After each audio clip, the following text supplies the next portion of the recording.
कटक जिला महांगा ब्लॉक गोकर्ण पंचायत रे जिला राशन चाउल न दे दुर्व्यवहार करिबारु थाना अभियोग आनिले महिला वार्ड मेंबर।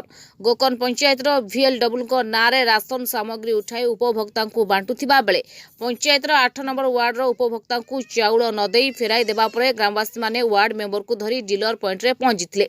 वार्ड मेंबर चाउल काहे कि दिया जीव नाही पचारिबारु चाउल बांटुथिबा युवक हठात रागी जाई तमकु चाउल दिया जीव नाही तमे कोन करबा कथा कर बोली एभली धमक देथिले।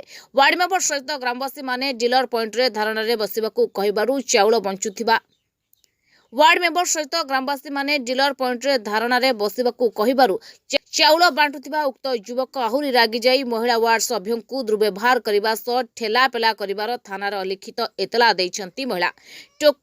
गोकर्ण पंचायत रे दीर्घ दिन धरी राशन सामग्री VLW को नारे उठुथिबा बेले संपृक्त युवक सत्यरंजन बेहेरा सरकारी राशन सामग्री किपरि निज घर रखुछंती एहाकु नै उठिछि प्रश्न।